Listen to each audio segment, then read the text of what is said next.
Bonsoir à tous. Donc nous continuons dans nos halachot des soins pendant Shabbat et j'espère qu'on va même pouvoir terminer cette fois-ci. Évidemment, ce qu'on aura fait, c'est juste un survol. On aura essayé de tirer l'essentiel de ces halachot, mais j'encourage chacun à les approfondir et à les étudier de façon attentive et, euh, et avec de façon investie. Alors, ce qu'on va faire aujourd'hui, c'est qu'on va passer en revue différents types de traitements et voir les problématiques qu'ils pourraient poser pendant Shabbat, dans quel cas on aurait le droit de les mettre en œuvre et dans quel cas on devrait les éviter. Est-ce qu'on peut faire une piqûre pendant Shabbat? Eh bien, quel est le problème que pourrait poser une piqûre? Eh bien, s'il y a du sang qui sort, le fait de faire sortir du sang pendant Shabbat, ça peut être un dérivé de Netilat Neshama, de Shochet. Quand on abat une bête pour tirer profit de sa peau ou de sa chair, c'est une melacha de la Torah, c'est un des 39 travaux de Shabbat, et retirer du sang, même si on ne tue pas, ça reste un dérivé de Shochet. Donc, est-ce qu'on peut faire une piqûre pendant Shabbat? Alors, tout dépend de la façon dont on l'a fait. Si la piqûre, on l'a fait dans la peau de façon superficielle et qu'il y a des chances que le sang ne sorte pas, c'est possible que ça sorte, c'est possible que ça sorte pas, alors c'est ce qu'on appelle davar sheno mitkaven. C'est quelque chose que je ne cherche pas, que je ne veux pas, ce n'est pas mon intention, et même si finalement le sang sort, c'est moutard. Il n'y a pas de mélachad là-dedans, donc ni d'interdit de Horaïta, il n'y a pas d'interdit de Horaïta, pas non plus d'interdit des Rabanan, si ce n'est le fait que ce soit réfoua. C'est un traitement, ça reste néanmoins un traitement. On a vu que tous les traitements avaient été interdits par les Chachamim, de peur qu'on en vienne à faire ce qu'on appelle shrikat samamanim, qu'on pile des ingrédients. Alors, puisque la seule problématique d'une telle piqûre, c'est-à-dire dans le cas où on n'est pas sûr que le sang sorte, c'est la réfoua, eh bien, c'est permis pour un malade, en cas de tsar, en cas de souffrance, mais pas à titre préventif, quand il n'y a pas de souffrance, ou pas quand c'est pour une simple douleur qui dérange. Alors évidemment, c'est rare de se faire une piqûre pour une simple douleur qui dérange. Les piqûres qu'on connaît, c'est Dieu préserve pour des gens qui sont assez malades, ils ont besoin de piqûres de morphine, que Dieu préserve leur nous.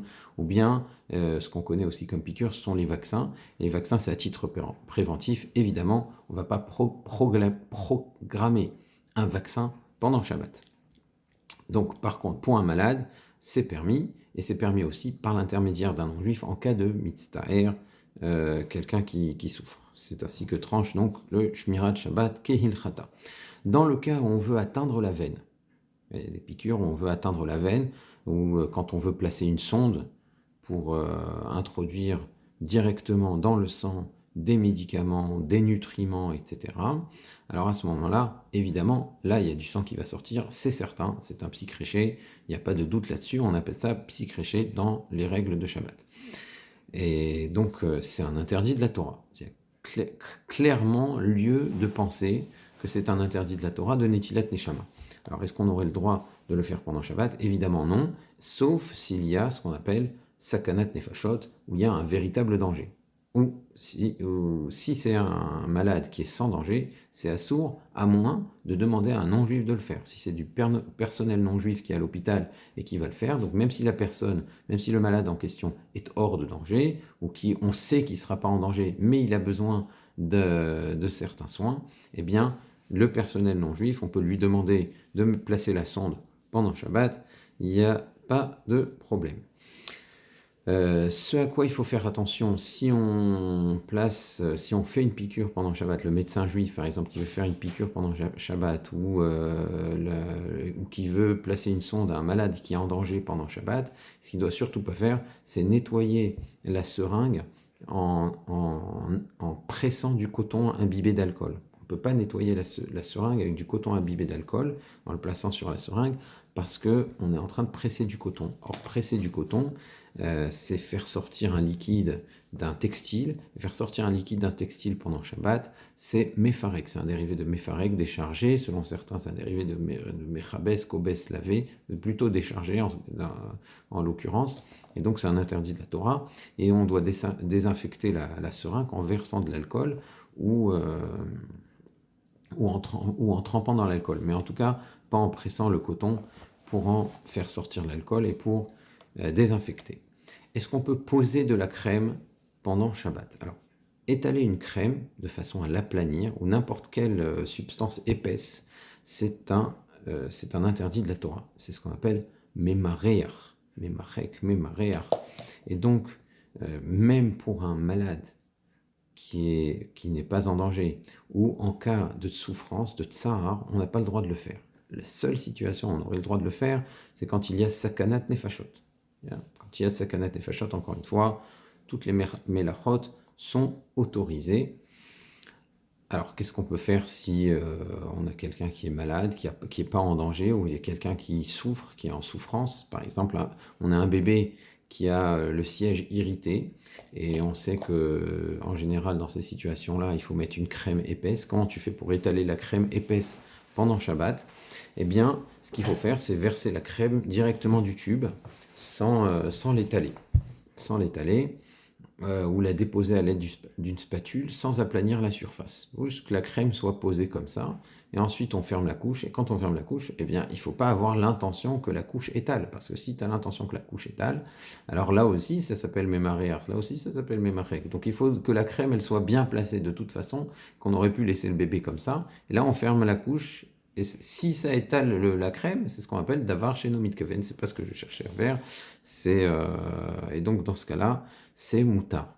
Il y a un débat concernant le fait d'étaler une crème sur la peau jusqu'à ce que la crème disparaisse. Alors, selon Rav Ovadia Yosef, qui s'appuie sur un Magen Avraham, quand tu étales la crème au point qu'elle disparaisse, ça veut dire que tu l'as fait rentrer dans la peau. Et donc, quand on a fait rentrer la crème dans la peau, on n'a pas été mémaré, on n'a pas aplani la surface de la crème, on l'a fait rentrer dans la peau. Donc, c'est moutard, c'est ce qu'on appelle une réfoua. Alors, évidemment, quand on dit que c'est une réfoua, c'est moutard, dans les situations où un traitement est permis. C'est-à-dire, il faut qu'il y ait de tsar, qu'il y ait une souffrance, ou qu'il y ait une maladie, chez Enbo Sakana, mais c'est juste pour calmer une douleur qui n'est pas véritablement dérangeante, qu'on peut parfaitement supporter, alors à ce moment-là, il y a l'interdiction de réfoua de toute façon. Mais en tout cas, le fait d'étaler au point que ça disparaisse, c'est permis, selon Rav Ovadia Yosef. Rav Mordechai Eliyahu, il est plus marmire à ce sujet, il considère que ça s'appelle aussi étaler, ça s'appelle aussi mémaréar, dans la mesure du possible, si on peut éviter d'étaler la crème et juste la poser, comme on a dit, en la faisant sortir du tube, ce serait à encourager. Est-ce qu'on peut utiliser des compresses pendant Shabbat? Alors, dans la mesure du possible, en cas de maladie, oui, on peut utiliser des compresses, humidifier, on fera les efforts d'humidifier les compresses avant Shabbat, parce que mouiller des compresses, ça peut être un problème, ça peut être vu comme laver. On dit à propos des vêtements, shriato zehu kibuso, le fait de tremper un vêtement, c'est le laver. Donc ce qu'il faudrait, c'est le tremper avant Shabbat. Maintenant, si on ne les a pas trempés avant Shabbat, on pourrait malgré tout le faire pendant Shabbat, puisque shriato zehu kibuso, les décisionnaires qui pensent que le simple fait de tremper un vêtement, ça s'appelle déjà le laver. Donc c'est un principe qui ne fait pas l'unanimité, mais même ceux qui le pensent, c'est surtout quand le vêtement est sale. Là, quand le vêtement est sale et que tu le trempes, là tout le monde est d'accord que ça s'appelle shriato zehu kibuso. Mais là, en l'occurrence, la compresse est neuve, c'est pas shriato zehu kibuso, tout le monde est d'accord qu'il n'y a pas de melacha de la Torah, et donc pour un malade, on pourrait le faire. Ce qu'il ne faut pas faire par contre, ce qui est absolument interdit, c'est de presser la compresse. Et là, c'est une interdiction formelle, parce que c'est méfarek. Alors, il y a seulement si le malade qui est en danger, il a besoin qu'on lui presse sa compresse, bon, à ce moment-là, il y aurait lieu de le faire, mais je vois mal en quoi le danger permettrait de le faire. Est-ce qu'on peut poser un pansement pendant Shabbat? Alors, coller, normalement, coller, c'est un dérivé de tofer, coudre. Il y a une des 39 melachot de Shabbat, c'est tofer, coudre, et coller 2 morceaux de papier, c'est un dérivé de tofer. Donc le fait de coller un pansement sur la peau, est-ce que ça peut poser ce problème? Alors, d'où d'abord le fait que ce soit sur la peau, c'est déjà pas un véritable tofer. Tu couds pas vraiment sur la peau. Tu ne peux pas coudre des choses sur la peau. On ne peut pas coudre des vêtements sur la peau. Ça n'existe pas. On peut coudre la peau, faire un point de suture. C'est sûr que c'est tofer coudre. C'est une véritable mélacha de la Torah. Ça, on n'a pas le droit de faire des points de suture pendant Shabbat, à part pour sortir quelqu'un qui est en sakana ou par l'intermédiaire d'un non-juif, pour un malade qui n'est pas en sakana. Ça peut arriver très souvent que des enfants se blessent, qu'on ait besoin de leur faire un point de suture pendant Shabbat. Je ne souhaite ça à personne, c'est absolument affreux, pendant Shabbat ou en semaine d'ailleurs. Hein. Mais si chas vechalila, ça arrive, eh bien, on peut amener l'enfant aux urgences et demander au personnel non juif de l'hôpital de pratiquer le point de suture. Est-ce que maintenant, poser le pansement, ça pose le même problème? Non, parce que justement, le pansement, c'est quelque chose qui ne fait pas partie du corps, c'est quelque chose d'extérieur. On ne coupe pas quelque chose un corps étranger, on ne le coupe pas à la peau. C'est très rare. C'est très très rare qu'on fasse de quelque chose d'un corps étranger, quelque chose de solidaire au corps. Alors évidemment, vous allez me dire, mais il y a des implants, il y a des choses comme ça. C'est sûr, placer un implant de façon définitive, ce sont des mélachot, ça implique des mélachot de la Torah, évidemment. Mais là, c'est pas de façon définitive, c'est sûr qu'on veut pas que ça fasse partie intégrante du corps, donc on peut pas parler de tofer, coudre. En plus, c'est vraiment, vraiment provisoire, c'est même pas censé durer une journée. En général, un pansement, on le garde quelques heures maximum.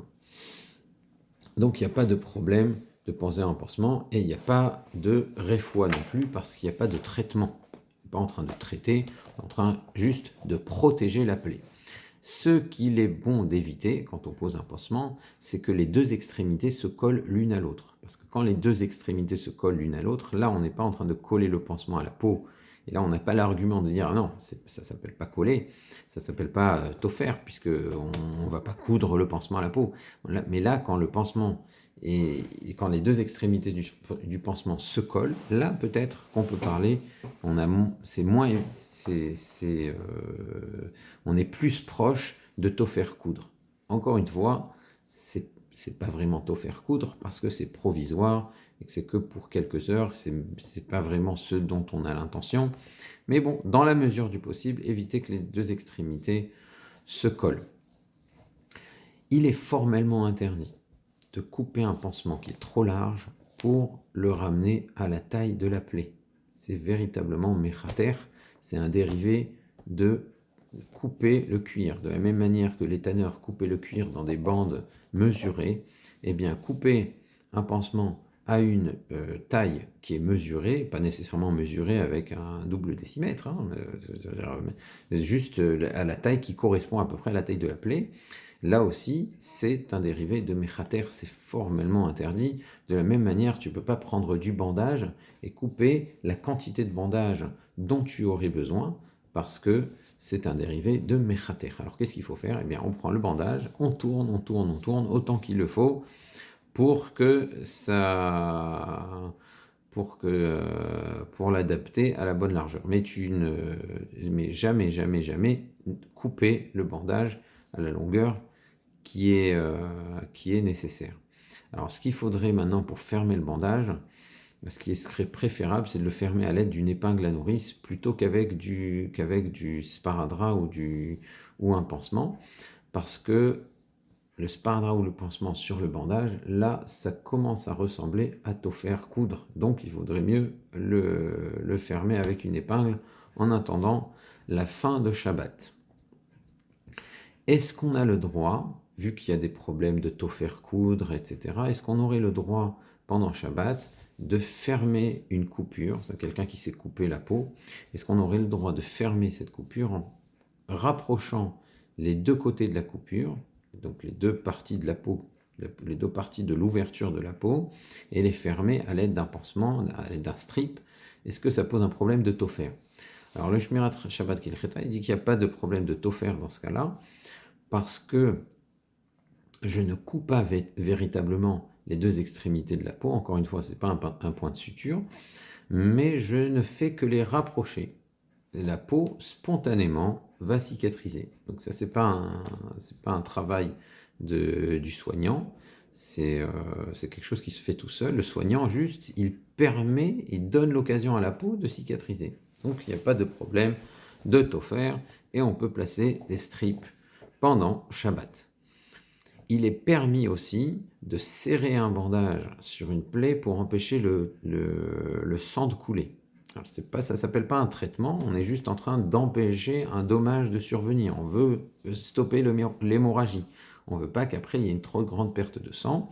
Alors étant donné que là c'est stopper l'hémorragie, c'est juste empêcher un dommage, ça ne s'appelle pas une réfoua. Une réfoua, c'est quand j'applique un traitement qui serait curatif. Alors je ne suis pas en train d'appliquer un traitement curatif, je suis en train là d'éviter un mal. Dans la même idée, j'ai le droit de désinfecter la plaie, parce que quand on désinfecte la plaie, même si on va dire il y a peut-être déjà des microbes, mais on ne voit rien. Pour l'instant, la plaie n'est pas infectée. J'ai peur d'une infection future et c'est pour ça que je désinfecte. Alors dans ce cas-là, il n'y a pas de traitement à proprement parler. C'est pour ça qu'il n'y a même pas de problème de réfoua.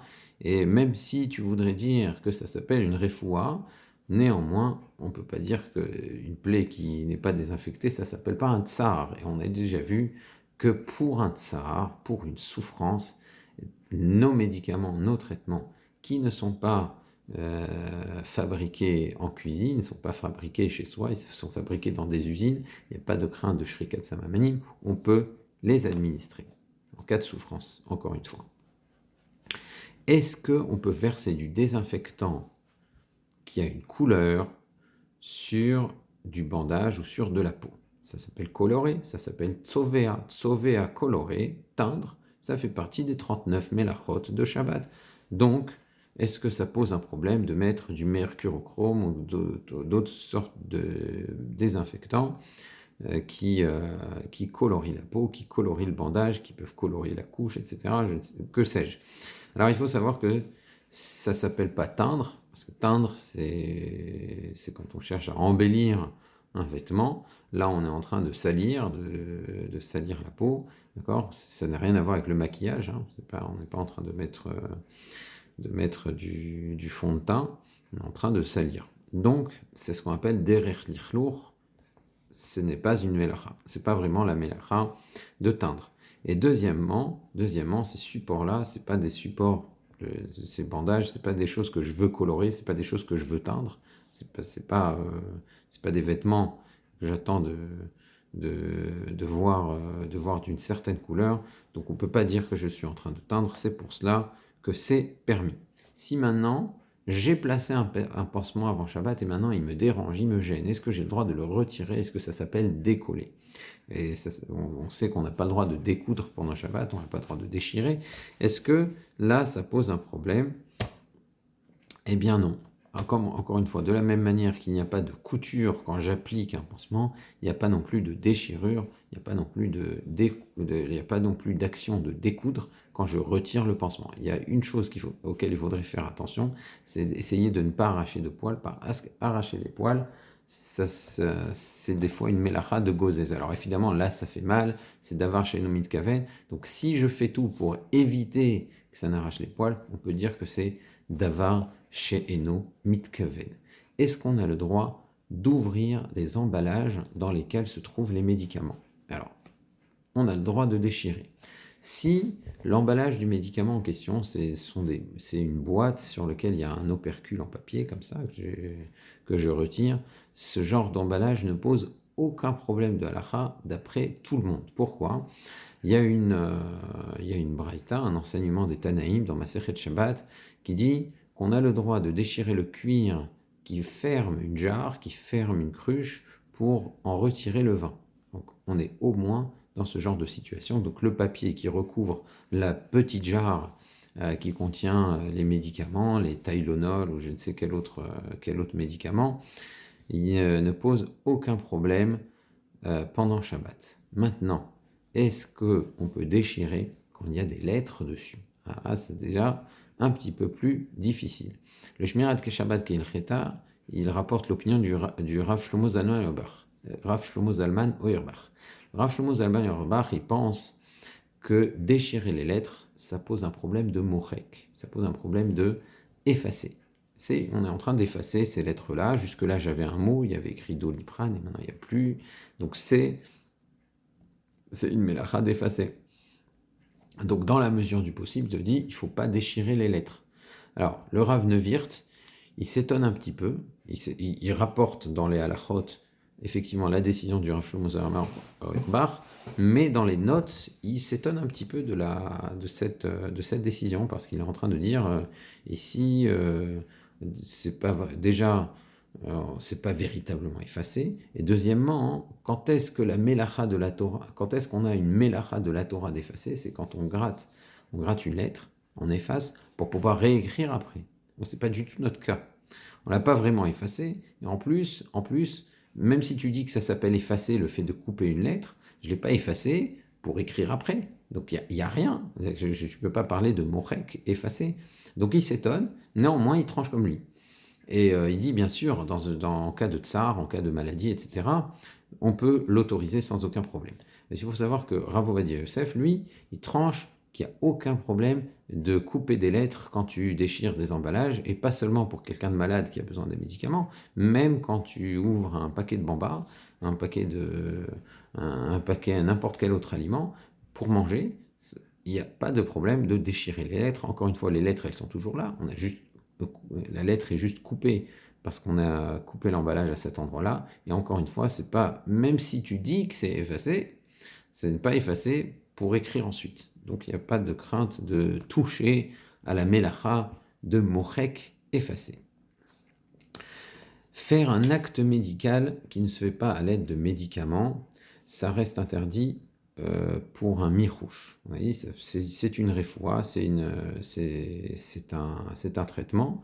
Donc ce genre d'acte, c'est interdit pendant Shabbat, sauf en cas de tsar. En cas de tsar, en cas de souffrance, tout acte médical qui n'implique pas l'usage de médicaments est permis. Pourquoi? Parce qu'on ne va pas piler les médicaments, et en plus, c'est un tsar. Alors on avait déjà dit que quand il n'y a pas de crainte de shrikat samamanim, en l'occurrence dans ce genre d'acte, il n'y a pas de médicaments, et qu'il y a un tsar, qui a une souffrance, alors on peut le faire. Alors par exemple, presser une plaie à l'aide d'un instrument. Si tu presses une plaie à l'aide d'un instrument médical, pour éviter que ça enfle, d'accord, on ne parle pas de couper, hein. Quand je parle d'un instrument, ce n'est pas un scalpel. C'est un instrument, une sorte de plaque métallique qui servirait à presser la plaie de façon à ce qu'elle n'enfle pas.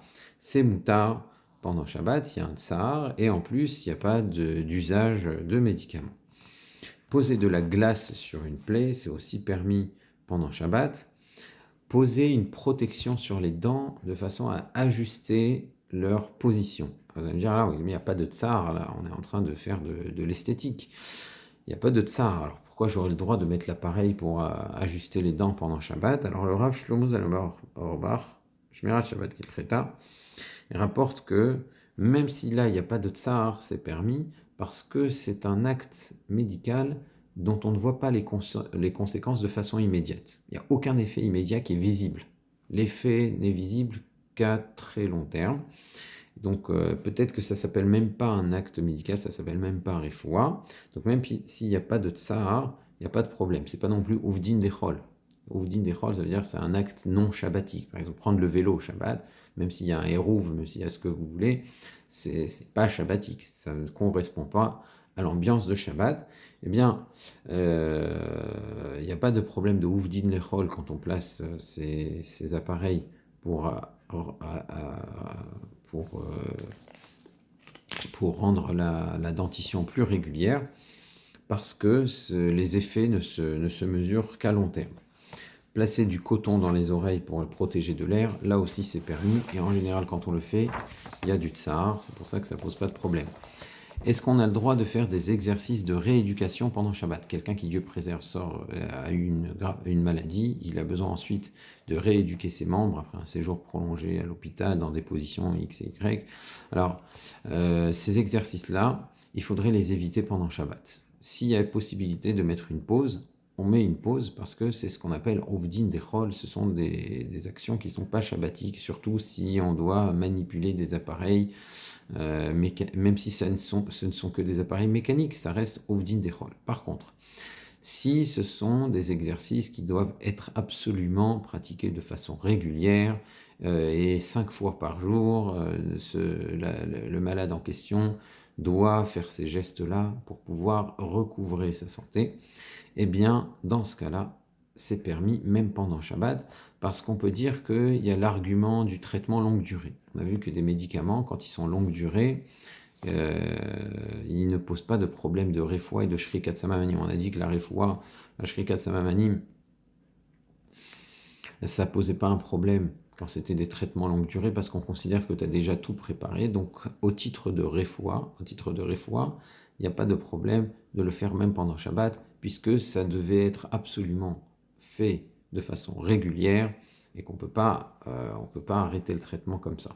Si maintenant on est resté très longtemps dans une position, mais qu'on est en parfaite santé, on est resté assis longtemps et on a besoin de se dégourdir les bras, les jambes, etc.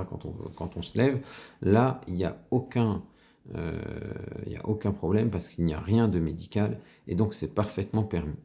Voilà, je pense qu'on a traité assez longuement des soins pendant Shabbat.